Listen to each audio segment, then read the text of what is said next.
নোমান বলল, আপনার আপত্তি না থাকলে রসের সম্পর্ক হতে পারে আপরা। আপাতত আমার কোনো আপত্তি নেই। আপনার রাগ তরতর করে বাড়ছে। বেশ ফুরফুরে ছিল আজ, এই লোকটা এসে নষ্ট করে দিল তা।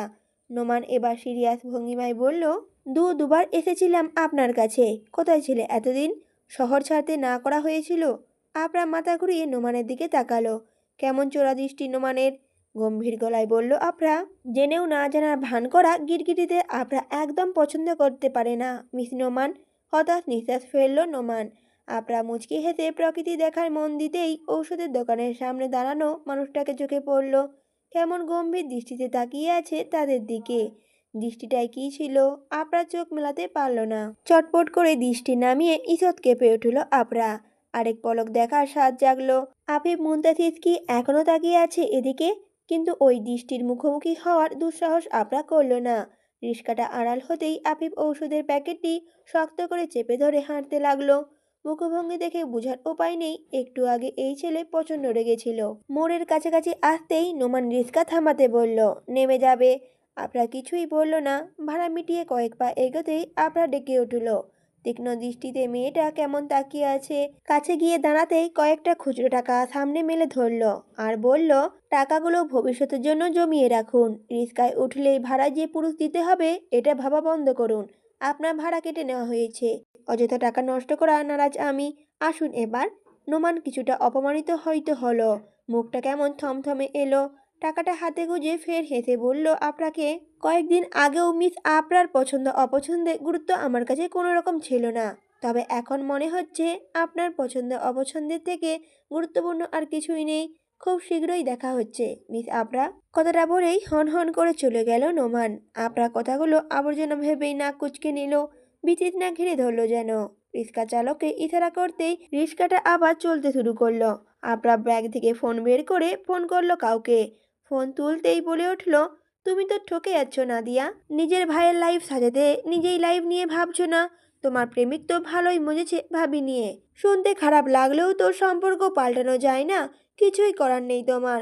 কষ্ট হয় আমার তোমার জন্য নাদিয়া। এই তো একটু আগে দেখলাম মিহির আব্বু মিহির আম্মু নিয়ে ঘুরছে মিহিকে। ব্যাড লাক তোমার। আপরা ফোনের ওপাশ থেকে ঝনঝন শব্দ শুনতে পেল। বুঝতে পারলো যে নাদিয়া রেগে গেছে, প্রচণ্ড রেগে গেছে। তার কাজ হয়ে গেছে। বিদায় ফোনটা কেটে দিল। অযথা টাকা নষ্টের কোনো মানেই হয় না। মিহির বাড়ি যাওয়ার কথাটা সে মাঝপথেই বাদ দিয়েছে। যখন দেখলো মিহির আব্বু মিহির আম্মুর গেট ধরে বের হচ্ছে, তখন সে রিক্সা ঘুরিয়ে চলে এসেছে। তার কাজ কত সহজেই হয়ে গিয়েছে। এখন শুধু সময় দেখে পরের কাজটা করতে হবে। সাজানো গোছানো ঘরটার একপাশে সিঙ্গেল বেড রাখা, ভাঁজহীন রঙিন চাদর। গুটিসুটি মেরে শুয়ে আছে কামিনী বেগম। কিছুক্ষণ হলো ডক্টর চলে গিয়েছেন। কিছুক্ষণ আগে কামিনী বেগম জ্ঞান ফিরতেই চেক করে ডক্টর চলে গিয়েছে আর ইঞ্জেকশন পুশ করে গেছেন। নিশ্চিন্তে ঘুমাচ্ছেন এখন কামিনী বেগম। এতক্ষণ বিছানায় এক কোণে বসেছিল অনান। আফিফকে বাইরে যেতে দেখেই এসেছে। সৌজন্যতার খাতিরেই আফিফকে দেখে উঠে দাঁড়ালো। দূরত্বটা ঘুচিয়ে বলল অনান, আজ আমরা এই ঘরেই থাকি, তোমার বিশ্রামের প্রয়োজন। আফিফ মুচকি হাসলো। দীর্ঘ সময় জার্নি করা মেয়েটা তাকে বিশ্রাম করার কথা বলছে। কিছুটা গর্ব করেই বলল, এমনও দিন গিয়েছে 2 দিন না খেয়ে 48 ঘন্টা দৌড়ের উপর থেকেছি। এত সহজে ভেঙে পড়া শরীর আমার নয়। বিশ্রামটা তোমার প্রয়োজন। জার্নি করে এসেছো। আর এ নতুন না। হঠাৎ করে মা অসুস্থ হলে বাবা ছেলে এভাবেই পাহারা দিতাম। কেউ কাউকে বলেও টোলাতে পারতাম না। কথাটা বলেই খানিক থেমে গলা উঁচিয়ে ডেকে উঠল আফিফ, জিয়া, জিয়া, এদিকে এসো। আফিফের কথা শুনে হন্তদন্ত হয়ে ঘরে ঢুকলো জিয়া। কিছুটা হাঁপাচ্ছে। আফিফ এক পলক তাকিয়ে জিয়াকে বলল, ওনানকে ঘরটা দেখিয়ে ওর খাওয়ার ব্যবস্থা করো। মা রেঁধে রেখেছে, তুমিও খেয়ে নিও। আমি মায়ের সাথে খাবো। খাওয়ার কথা উঠতেই জিয়াউল টের পেল তার প্রচণ্ড খিদে পেয়েছে। দৌড়াদৌড়ির জন্যই হয়তো খিদেটা বেশি পেয়েছে। নিঃশব্দে ঘর থেকে বেরিয়ে যেতেই ওনান পিছু নিল। আগের মতো চঞ্চলতা নেই কারোর মাঝে। হঠাৎ করেই যেন ফুরিয়ে গেল। অনানকে ঘরটা দেখিয়ে ফের হতে বলে জিয়াউল চলে গেল রান্নাঘরে। ঠান্ডা খাবার তো আর অতিথিকে দেওয়া যায় না। তাই খাবারগুলো গরম করতে করতেই অনান এসে টেবিলে বসলো। নিঃশব্দে খাবার বেড়ে দাঁড়িয়ে রইল জিয়াউল। জিয়াউলকে বসতে না দেখে এক লোকমা খাবার তুলে নিয়ে অনান বলল, আপনি খাবেন না? জিয়াউল বলল, আপনি খান, স্যারকে রেখে আমি খেতে পারবো না। অনান বেশ অবাকই হলো, তবে প্রশ্ন করলো না। কতটা ভালোবাসা মিশ্রিত কথাটা। কেউ যে কারোর জন্য খাবার না খেয়ে রেখে অপেক্ষা করছে আফিফ মুনতাসির কি জানে? অরণ্যের মনে হলো আফিফ মানুষটা বড্ড ভাগ্যবান। কই তার জন্য তো কেউ অপেক্ষা করে না। দুবেলা না খেলেও কেউ বলে না খায়নি কেন। মন খারাপ নিয়েই খাবারগুলো শেষ করলো অনান। এক পলক জিয়াউলকে দেখে নিজের ঘরে চলে গেল। জিয়াউল সবকিছু ঠিকঠাক করে কামিনী বেগমের ঘরে গেল। আফিফ কারোর সাথে কথা বলছে। কিছুটা শুনে বুঝতে পারলো ডক্টরের সাথে কথা বলছে। কথা শেষ করে পিছনে ঘুরতেই জিয়াউল প্রশ্ন করলো আফিফকে, কি বললো স্যার? সেই অ্যাপাসিয়াস কথা বলল। কথাটা বলেই শেষ করে উদাস ভঙ্গিমায় বসলো আফিফ। জিয়াউলের মনটাও আরো খারাপ হয়ে গেল। স্যারের এমন সুর তাকে কষ্ট দেয়। ছোট করে শুধালো, এটা কি ভালো হবে না স্যার? আফিফ বলে উঠল, চিকিৎসা চলছে, হয়তো ভালো হয়ে যেত। কিন্তু মা যে কোনো থেরাপি নিতে চায় না জিয়া। কেন যে নিতে চায় না সেটাই বুঝতে পারি না। কথা বলতে কে না চায়, কে না মনের ভাব প্রকাশ করার ইচ্ছে পোষণ করে। মা যে কেন এমন করে আমি আজও ধরতে পারি না জিয়া। আমার কি ইচ্ছে করে না মায়ের মুখে আদুরে ডাক শুনতে? কি করুণ কণ্ঠস্বর! জিয়ার বুকটা হু হু করে উঠল। আবার প্রশ্ন করলো জিয়াউল, থেরাপি ছাড়া অন্য কোনো মাধ্যম নেই স্যার? আফিফ মাথা নেড়ে হ্যাঁ জানালো। কিন্তু তা আমাদের হাতে নেই। মাথা নত করেই বলল। জিয়াউল বুঝলো কামিনী বেগমের পুনরায় কথা বলার উপায় একটাই বেঁচে আছে, সেটা হলো স্ট্রোক। কিছুটা বাচ্চাদের মতোই করেই বলল জিয়াউল, স্যার আমরা এমন একটা কাজ করব আন্টি যেন স্ট্রোক করে, তাহলেই তো হয়ে গেল। জিয়াউলের বোকা বোকা কথায় আপিপের রাগ কথা থাকলেও হাসি পেল।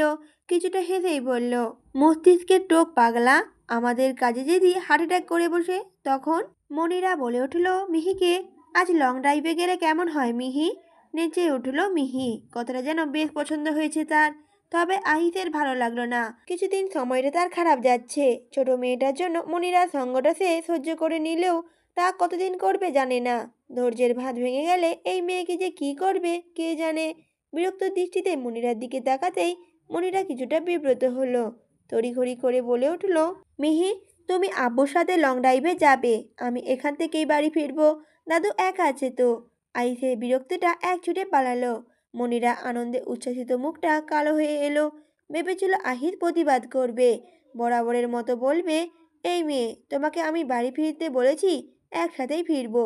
কিন্তু সেরকম আহিত বলল না, বরং মনিরাকে সাপোর্ট করে বলল, তুমি বাড়ি ফিরে যাও, আমি ক্যাব বুক করে দিচ্ছি। মা অনেকক্ষণ একা আছেন। বিল পরিশোধ করে বেরিয়ে এলো রেস্তোরাঁ থেকে। ক্যাব আসতে যতক্ষণ সময় লাগলো মিহি মায়ের সাথেই ছিল। মনিরা উঠে বসতেই স্বস্তির নিঃশ্বাস ফেলল আহিস। আহিসের বেশ এখন ভালো লাগছে। মানুষের বাঁকা দৃষ্টি, উৎফুল্ল দৃষ্টি ভালো লাগছিল না এতক্ষণ। হয়তো সবাই ভেবেছে স্বামী স্ত্রী তারা। এটা তো সত্যি নয়, কোনোভাবেই সত্যি করা সম্ভব নয়।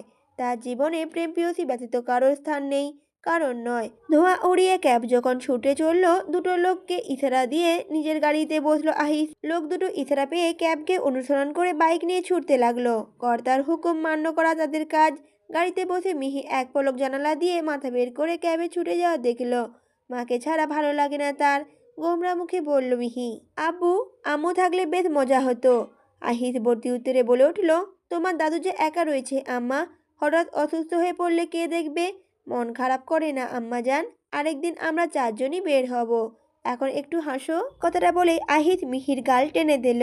মিহি আর মন খারাপ করে রাখতেই পারল না, হেসে জড়িয়ে ধরল আবুকে। আহিসও মেয়েকে জড়িয়ে ধরে গন্তব্যে চলতে লাগলো। অজানা গন্তব্যে ছুটে চলার মাঝে বাবা মেয়ের বন্ধন আরো দৃঢ় হোক। বড় রাস্তা থেকে বাঁক নিয়ে ছোট রাস্তা ধরতেই অন্ধকার ক্যাবটিকে গ্রাস করে নিল। ক্যাবের কৃত্রিম আলো যতটুকু দেখা যায়, জানালার দুহাত ভাঁজ করে মাথা রেখে আকাশ দেখছে মনিরা। বুকের ভেতর কি যে এক জ্বালা হচ্ছে। এতদিন পরও প্রিয় মানুষটির মনে জায়গা করতে না পারার ব্যর্থতা কোথায় লুকাবে সে? ভেতর থেকে একদম ভেঙে পড়েছে মনিরা। বারবার চোখের পাতায় নাদিয়ার প্রেমরত দৃষ্টি ঘুরছে। তবে কি আহিত নাদিয়াকে ভালোবাসে? তার আর সুখ পাওয়া হলো না। হুট করেই মন পরিবর্তনের সাথে সাথে মুখশ্রীতে অমল পরিবর্তন ঘটল। একটু আগে ব্যথার ছাপ নেই, এক রাত রাগ হিংস্রতা ঘিরে ধরেছে তাকে। প্রতিপক্ষ নাদিয়াকে খুন করার নেশা চেপেছে। হঠাৎ ক্যাবটা থেমে যেতে ঘর থেকে বের হয় মনিরা। চোখ বুজে জোরে জোরে শ্বাস ফেলে। কি ভাবছিল সব? ড্রাইভারকে কিছু বলবে তার আগে একদল লোক হইচই করে ছুটে এসে গাড়ির দরজা খুলে ফেলে।